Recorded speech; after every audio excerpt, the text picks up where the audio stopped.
Kita semua memutuskan untuk disiplin berada di rumah, maka insya Allah tanggal 5 kembali berkegiatan bersama.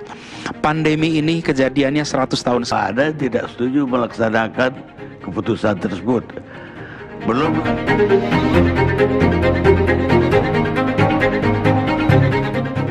Karena angkanya insya Allah rata ataupun kita harapkan malah bisa turun. Kalau kita bisa turun angkanya, itu sebabnya kenapa hari-hari ke depan kita harus konsisten. Karena nanti penentuannya ada di 2 minggu ke depan. Bila 2 minggu ke depan kita kendor, bila 2 minggu ke depan kita rileks, punya potensi kita kembali seperti bulan Maret. Akhirnya itu kita mengulangi lagi ketidaknyamanan luar biasa yang dirasakan oleh semua orang. Jadi saya ingin mengajak kepada semuanya bahwa ini bukan sekedar menegakkan peraturan, karena ini harus juga membutuhkan kesadaran. Kesadaran untuk kita menahan diri 12 hari ke depan. Dan ini Bang Karni saya perlu garis bawahi, kita semua yang di pemerintahan juga harus introspeksi, harus konsisten ngirimkan pesan. Kata longgarkan itu tidak ada, kata kurangi itu tidak ada. Jangan itu dimuncul-munculkan. Kita di pemerintahan juga harus konsisten.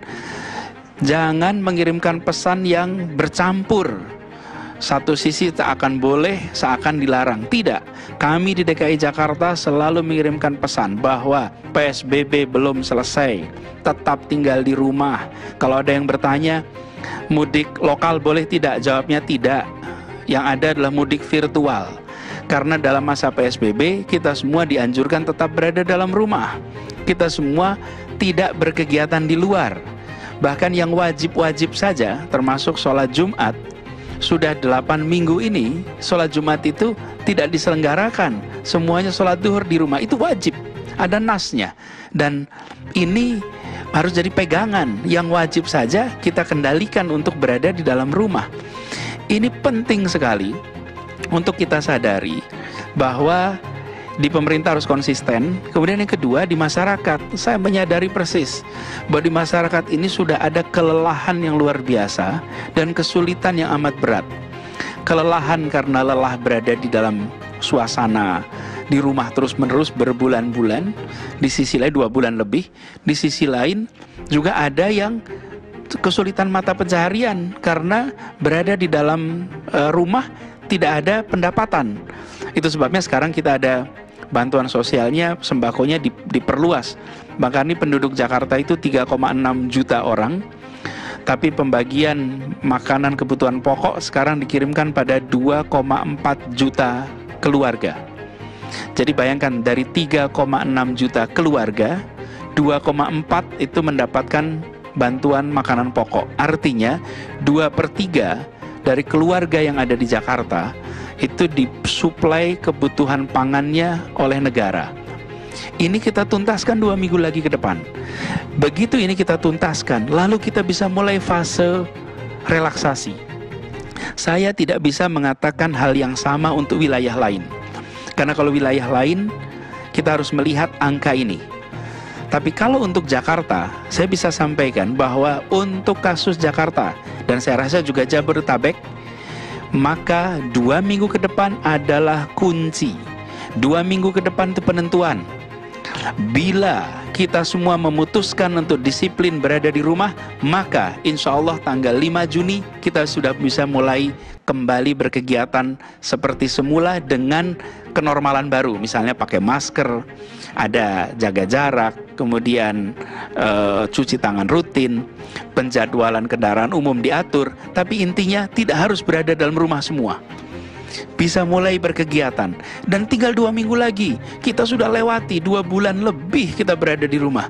Bila 2 minggu ke depan ini kita rileks, saya mengkhawatirkan sekali bahwa kita akan kembali kepada fase bulan Maret. Tapi ini, anjuran ini hanya berlaku yang saya tahu persis di daerah Jakarta, Jabodetabek. Relatif homogen pembagian tata ruang kotanya, kegiatannya relatif sama, baik Jakarta, Kota Bekasi, Kota Depok, Kota Bogor, kemudian Kabupaten Bogor, Tangerang juga, Tangerang Selatan, Tangerang Kota, Kabupaten Tangerang, dan 6 wilayah di Jakarta. Ini semua memiliki kesamaan. Kita disiplinkan. Karena itu saya mengajak kepada semua untuk menyadari pentingnya ini.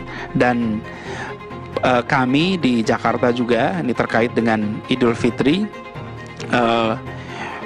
sudah berdiskusi, berdialog, bahkan Pak Ketua MUI DKI Jakarta, ini saya ingin tunjukkan, MUI DKI Jakarta membuat tausiah terkait dengan pelaksanaan Idul Fitri, di mana dianjurkan bahwa kita semua untuk melaksanakan pembatasan sosial berskala besar.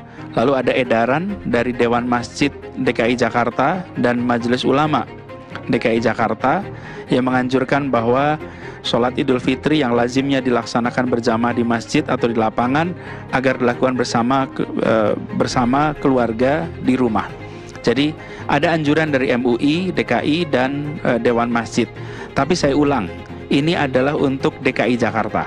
Karena di sini kita, kalau ada yang mengatakan zona hijau, zona kuning, zona merah, seluruh kawasan ini statusnya sama. Kita hampir tuntas. Dan kita menengok juga di berbagai belahan dunia, apalagi kalau menyangkut Idul Fitri, lihat di Mekah, di Madinah. Saya membayangkan rindunya masyarakat Mekah untuk menyaksikan Ka'bah dari dekat, bersujud kembali di Masjidil Haram. Begitu juga dengan masyarakat di Madinah. Mereka pasti rindu sekali untuk bisa masuk kembali bersujud di Masjid Nabawi. Tapi sampai saat ini pun mereka belum melakukan. Sama seperti rindunya kita di Jakarta, di Jabodetabek untuk bisa kembali berkegiatan bersama. Pandemi ini kejadiannya 100 tahun sekali. Lebaran setahun sekali. Dan insya Allah bila masih di bulan Syawal, kita bisa mulai melakukan transisi ke kehidupan kita yang seperti semula, berinteraksi, bertemu. Insya Allah di awal Juni kita bisa lakukan bila di dalam 2 minggu ke depan kita disiplin, kita tetap berada di rumah. Izinkan ini menjadi pengalaman unik 2 minggu ini, bahwa lebarannya kita semua berada di rumah, kita semua membatasi interaksi. Nah, kita harus tegas soal ini. Dan saya berharap kepala keluarga, para tokoh masyarakat, para tokoh agama, para alim ulama, kemudian juga tokoh pemerintahan, dalam hal ini kami berharap bisa sepandangan. Karena ini penting sekali untuk ibu kota bisa kembali beraktivitas. Lihatlah para pedagang yang beberapa kali Bang Karni munculkan di dalam diskusi di sini, ingin kembali berkegiatan. Mereka akan tertunda bisa berkegiatan bila kita tidak turunkan tren ini. Bila angka-angka ini kita tidak turunkan, mereka tidak akan bisa berkegiatan secara cepat. Dan bila kita semua memilih rileks, maka lebih lama lagi kita bisa beribadah di masjid atau di gereja atau di tempat-tempat lain. Karena kemudian penularan muncul naik kembali. Jadi Jakarta bisa, Indonesia bisa. Bukan Indonesia terserah, Indonesia bisa, Jakarta bisa. 2 minggu lagi kita kerjakan dengan disiplin, insya Allah Jakarta akan bisa mulai kembali berkegiatan seperti biasa. Nah, inilah yang perlu kita lakukan. Ini sebuah perjuangan. Kita harus mengikhlaskan untuk ada satu momen. Kebetulan di ujung fase landai, disitulah ada potensi aktivitas yang masif. Tapi saya percaya bahwa masyarakat Jakarta bisa, masyarakat Indonesia juga bisa. Dan kita tidak ambil pilihan untuk terserah. Kita ambil tanggung jawab. Setiap rumah tangga bertanggung jawab, setiap kampung bertanggung jawab, setiap komplek bertanggung jawab. Itu kita kerjakan, maka proses kembali ini akan bisa jauh lebih cepat lagi. Keputusan ini pun bukan selera gubernur, bukan selera menteri, bukan selera siapa-siapa. Keputusan ini adalah mengandalkan temuan-temuan ilmiah yang berdasarkan data-data yang begitu banyak. Yang tadi dipresentasikan hanya satu aspek. Sesungguhnya yang digunakan di dalam pengambilan keputusan-keputusan ini itu ada banyak sekali variabelnya, data-data yang kita gunakan. Tidak mungkin semuanya dipresentasikan di sini, tapi semuanya menunjukkan adanya tren positif yang tinggal sebentar lagi. Begitu juga dengan termasuk kaitannya dengan mudik, bahkan yang tadi disebut bahwa DKI Jakarta memutuskan untuk membatasi pergerakan. Saya harus melindungi warga Jakarta. Saya sudah tahu, kita sudah menyaksikan bila orang keluar lalu masuk, apa yang terjadi? Potensi penularan sangat tinggi. Hari ini di Jakarta, tadi kita berkomunikasi dengan teman-teman yang mengelola orang-orang yang datang dari luar, warga Indonesia. Ada lebih dari 290 orang yang terdeteksi positif melalui tes swab. Mereka adalah warga kita yang pulang dari luar. Mereka sekarang di karantina. Kami tidak ingin Jakarta yang sudah kerja keras selama 2 bulan ini, lalu warga keluar mudik, di sana memiliki potensi terpapar, lalu kembali masuk ke Jakarta, dan apa yang sudah kita kerjakan lalu kemudian menjadi sia-sia. Jangan itu terjadi. Karena itu saya sampaikan kepada semua, tahun ini tahan, tapi bukan dengan himbauan saja. Karena kalau hanya melakukan himbauan jangan mudik, kasihan petugas di lapangan. Mereka memerlukan dasar hukum untuk menghentikan. Karena itu di Jakarta kami memutuskan membuat peraturan Gubernur nomor 47 tahun 2020. Karena kalau gubernur hanya memberikan himbauan, ya pelaksana di lapangan akan kesulitan untuk menegaskan mana aturannya. Dengan ada aturan ini, maka petugas di lapangan bekerjanya lebih sederhana. Bahwa semua dilarang, tidak ada yang diizinkan untuk bepergian. Begitu juga yang masuk. Tentu ada pengecualian.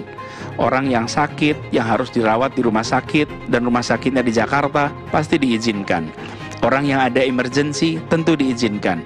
Ada sektor-sektor esensial, pangan, energi, misalnya, kesehatan, mereka diberikan izin. Dan mereka harus mengurus izinnya, tidak otomatis. Kalau menyebut bahwa saya adalah pekerja bidang pangan, lalu otomatis bisa pergi, tidak. Anda tetap harus mengurus izin. Datang ke website namanya Corona Jakarta Go.id, lalu nanti di website itu Anda harus mengisi aplikasi membuktikan bahwa memang Anda adalah orang yang bekerja di sana, termasuk surat dinasnya. Baru nanti dapat izin. Dengan begitu, petugas di lapangan tidak usah mencari verifikasi. Tunjukkan selembar kertas yang berisi izin. Di situ ada QR code-nya. Jadi petugas di lapangan tinggal men-scan. Begitu di-scan dan terbukti bahwa itu datanya valid, maka Anda akan diizinkan untuk keluar. Tapi bila di-scan ternyata tidak valid, Anda putar balik. Kita harus tegas, dan petugas-petugas di lapangan juga sudah mendapatkan arahan, baik itu petugas dari Pemprov maupun petugas dari kepolisian maupun dari TNI, bahwa kita jaga sama-sama. Begitu ibu kota bisa kembali berfungsi, maka insya Allah seluruh Indonesia akan merasakan dampaknya. Karena disinilah pusat perekonomian, pusat pemerintahan. Tapi kalau kita rileks, membiarkan orang pergi, membiarkan orang masuk, maka Jakarta kembali tidak aman. Saya memiliki tanggung jawab untuk melindungi setiap warga Jakarta. Dan semua langkah konstitusional kita kerjakan untuk melakukan itu. Bukan sekedar himbauan. Dibuatkan aturan, disiapkan aparat, disiapkan anggaran untuk ini bisa terjadi. Jadi kembali Bang Karni, bahwa yang kita hadapi sekarang ini adalah fase-fase menentukan. 2 minggu ke depan adalah 2 minggu yang menentukan apakah kita akan kembali ke suasana bulan Maret dan mengulangi ini lagi, atau kita akan masuk ke babak baru yang biasa disebut sebagai new normal. 2 minggu ke depan saya berharap semuanya disiplin, termasuk memilih untuk tidak mudik. Lalu sesudah ini kita akan mulai tanggal 5, bila ini berjalan dengan baik, kita mulai fase transisi. Fase transisi itu mulai kita kembali berkegiatan, tentu ada protokol-protokolnya. Tapi itu kira-kira Bang Karni yang perlu digarisbawahi oleh semua dalam pembicaraan mengenai 2 minggu ke depan, termasuk mengenai Lebaran. perlu saya ulang lagi, yang saya sampaikan khusus konteksnya Jakarta, datanya Jakarta. Di situ anjurannya sama, bahwa PSBB masih berlaku, kegiatan berkumpul orang banyak tidak diizinkan, dan mari kita sama-sama lakukan itu. Insya Allah bulan Syawal masih ada, silaturahmi masih bisa dilakukan, halal bihalal masih bisa. Ini adalah tradisi yang baik, dan insya Allah tahun depan kita akan bisa diberi umur panjang, berlebaran bersama-sama, dan nanti mengenang bahwa lebaran 1441 Hijriah adalah lebaran yang kita lakukan di rumah, sholatnya di rumah. Tapi 1442 insya Allah kita sudah bisa berlebaran seperti tahun-tahun sebelumnya. Demikian Bang Karni, terima kasih. Baik Pak Gubernur, tapi ada pertanyaan di masyarakat juga. Ada berbagai ketentuan yang Pak Gubernur tegaskan ataupun laksanakan, tapi kemudian ada keputusan dari pemerintah pusat, baik departemen mana atau yang mana, misalnya dilarang untuk mudik, tapi tiba-tiba dibolehkan transportasi untuk dibuka, bandara boleh dibuka, bus antar kota boleh dibuka, dan kemudian sekarang Pak Gubernur bilang yang udah keluar kota tidak boleh balik ke Jakarta. Tapi saya juga mendengar bahwa ada yang tidak setuju melaksanakan keputusan tersebut. Belum lagi ada keputusan-keputusan lain, misalnya ada ide umur 45 tahun ke bawah akan akan diharuskan masuk kantor habis ini. Ini ada yang nggak sejalan antara Pemda dan instansi-instansi yang terkait lainnya. Bagaimana tanggapan Pak Gubernur? Pertama begini, lihat aturannya saja Bang Karni. Statement bisa dibuat, dan statement bisa ditulis dengan nada yang berbeda-beda, meskipun statementnya sama. Tapi lihat aturannya. Karena itu saya merasa kita ini harus menjalankan pemerintahan bernegara itu dengan tata aturan hukum. Jadi ketika saya mengatakan bahwa saya memperpanjang PSBB, maka surat keputusannya sudah siap. Jadi diumumkan itu dengan ada surat keputusan. Saya mengatakan bahwa mudik itu dilarang, ya disiapkan peraturannya. Jadi bukan statement. Jadi kalau memang mau mengizinkan kelompok umur tertentu, ya ada aturannya, bukan statement. Negara ini diatur dengan hukum. Dan kita-kita yang berada di dalam pemerintahan, ketika membuat statement, itu statement atas keputusan-keputusan yang sudah dibuat. Jadi bukan berwacana. Jadi saya ingin garis bawahi bagi seluruh masyarakat, peganglah aturan, jangan pegang statement. Statement-statement itu tidak punya dasar hukumnya. Lihat aturannya. Nah karena itu kami di DKI, setiap langkah yang kita lakukan, kita buat landasan hukumnya. Ada peraturannya, ada keputusannya, sehingga masyarakat punya pegangan. Dan kami berhati-hati sekali soal statement-statement soal ini, Bang Karni. Jadi kami tidak mau berbantah soal usia dan lain-lain, tapi kami tidak pernah mengatur soal usia, tidak pernah mengatur soal mana yang boleh kerja, mana yang tidak, berdasarkan usia. Dibolehkan dan tidak itu berdasarkan tingkat kemendasaran kebutuhan bagi masyarakat. Kebutuhan esensial bisa beroperasi, yang tidak esensial tidak beroperasi. Karena memang itulah yang dibutuhkan untuk masyarakat tetap berfungsi. Jadi kami menggunakan aturan hukumnya. Jadi kami berharap Bang Gani bagi masyarakat juga supaya tidak terombang-ambing, maka lebih baik tidak merujuk kepada statement-statement, tapi pada surat keputusan, pada peraturan. Itulah yang digunakan sebagai dasar.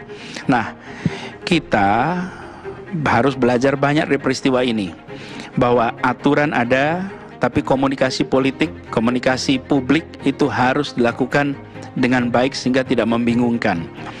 Kami ingin tegaskan bahwa PSBB tidak ada pelonggaran.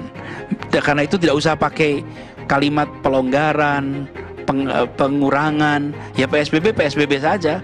Ini pembatasan sosial berskala besar, titik.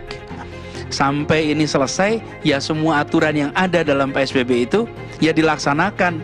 Tidak usah bikin tambahan-tambahan kecuali ini, kecuali itu, kecuali ini, gitu. Tidak, ya aturannya ada. Aturannya mana? Ada keputusan Menteri Kesehatan tentang PSBB, itulah rujukannya. Ada PP-nya, itulah rujukannya. Jadi kita bekerja menggunakan aturan itu. Dan saya mengharap kepada semua pihak, terutama di sisi pemerintah yang tadi saya sampaikan, harus konsisten dengan pesan bahwa tugas utama kita itu saat ini menghentikan penularan COVID-19. Itu sumber masalahnya. Dampaknya adalah kegiatan perekonomian terhenti, kegiatan peribadatan terhenti, kegiatan sosial terhenti. Itu dampak semua. Tapi masalah utamanya adalah penularan, penyebaran COVID-19. Jadi semua usaha yang kita lakukan itu harus bisa menghentikan, mengendalikan penularan. Kalau itu terjadi, maka ekonominya akan jalan. Tapi kalau kita mau coba lakukan semuanya bersamaan, kita cari praktek negara manapun belum ketemu. Yang terjadi adalah kita harus memprioritaskan. Nah sekarang Jakarta, alhamdulillah 2 bulan ini sudah kita jalani. Kita sudah lihat hasilnya. Jadi Bang Karni, saya ke depan, saya mengharap pada seluruh masyarakat jangan terlalu banyak terbawa dengan statement-statement, tapi lihat aturannya.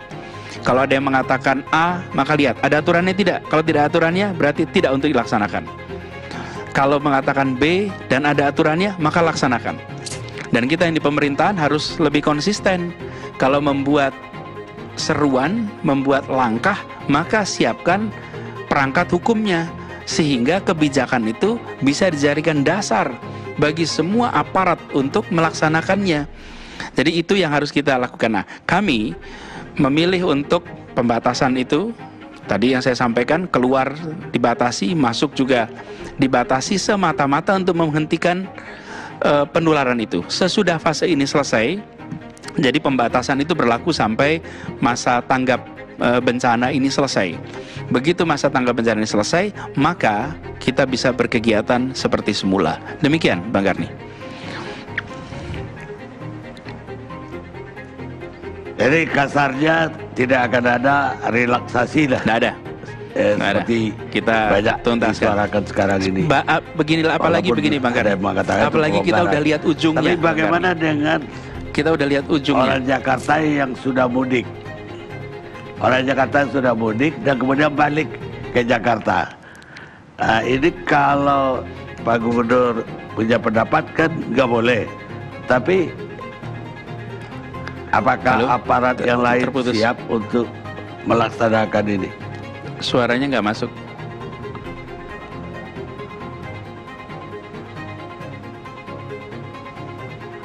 Apakah instansi lain komit untuk mendukung para pemudik ini tidak balik ke Jakarta? Tidak terdengar suaranya. Pemirsa, suara atau komunikasi kami dengan Pak Gubernur terhalang dan kita istirahat segera.